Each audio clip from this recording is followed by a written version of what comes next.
Aiwa silks, Kasaragod, Kanhangad, Mangalore. രാജ്യത്തെ ഏതൊരു പൗരനും എല്ലാ വിഷയത്തിലും തുല്യ അവകാശം ലഭിക്കണമെന്നുണ്ടെങ്കിൽ ഭരണഘടനയ്ക്കാണ് പ്രാധാന്യം നൽകേണ്ടത് എന്ന ആശയത്തെ മുന്നിൽ വെച്ച് അയോധ്യ വിധിയിൽ വീണ്ടും പ്രതികരണവുമായി രംഗത്തെത്തിയിരിക്കുകയാണ് അസദുദ്ദീൻ ഒവൈസി. അയോധ്യ വിധിയുമായി ബന്ധപ്പെട്ട വിഷയത്തിലുള്ള പ്രതികരണത്തിൽ ഇപ്പോൾ തന്നെ ഒന്നിലധികം കേസുകൾ ഒവൈസിയുടെ പേരിൽ രജിസ്റ്റർ ചെയ്തിട്ടുണ്ട് എന്നാണ് ലഭിക്കുന്ന വിവരം. എനിക്കെന്റെ മസ്ജിദ് തിരികെ വേണമെന്നാണ് ഒവൈസി ട്വീറ്റ് ചെയ്തിരിക്കുന്നത്. ഔട്ട്ലുക്ക് മാഗസിന് നൽകിയ അഭിമുഖത്തോടൊപ്പമാണ് അദ്ദേഹം ഈ ട്വീറ്റ് ചെയ്തിരിക്കുന്നത്. തന്നെ സംബന്ധിച്ചിടത്തോളം ഭരണഘടനയ്ക്കാണ് പ്രാധാന്യമെന്നും അതുകൊണ്ട് തന്നെ സുപ്രീം കോടതിയുടെ ഏത് വിധിയോടും ബഹുമാനത്തോടെ നിരസിക്കാനുള്ള അവകാശവും തനിക്കുണ്ട് എന്നാണ് ഒവൈസി അഭിമുഖത്തിൽ പറയുന്നത്. അതിനോടൊപ്പം തന്നെ ഭരണഘടനയെ എതിർക്കുന്ന എന്തിനേയും താൻ എതിർക്കുമെന്നും ഒവൈസി വ്യക്തമാക്കി.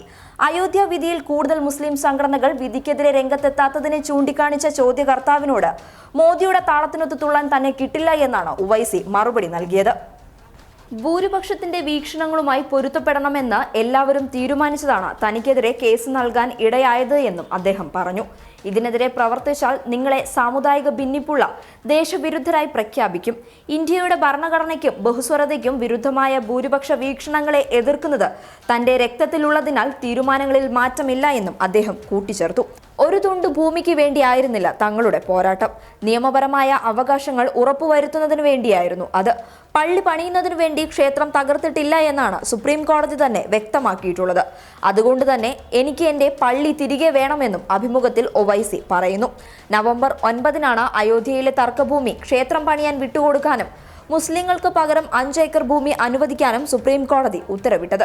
കോടതി വിധിക്ക് പിന്നാലെ തന്നെ ഒവൈസി വിയോജിപ്പ് പ്രകടിപ്പിച്ച് രംഗത്ത് വന്നിരുന്നു. സുപ്രീം കോടതി പരമോന്നതമാണെങ്കിൽ തന്നെ തെറ്റുപറ്റാമെന്നാണ് ഒവൈസി അന്ന് പ്രതികരിച്ചത്. വസ്തുതകൾക്ക് മേലെ വിശ്വാസം നേടിയ വിജയം എന്നും ഒവൈസി വാർത്താ സമ്മേളനത്തിൽ പറയുകയുണ്ടായി. ബാബരി മസ്ജിദ് നിയമവിരുദ്ധമായിരുന്നുവെങ്കിൽ എന്തിനാണ് പള്ളി തകർത്ത കേസിൽ LK അദ്വാനി അടക്കമുള്ളവരെ വിചാരണ ചെയ്യുന്നത് എന്നും ഒവൈസി ചോദിച്ചിട്ടുണ്ടായിരുന്നു.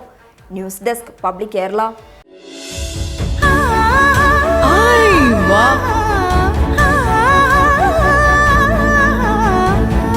Aiwa silks, Kasaragod, Kanhangad, Mangalore.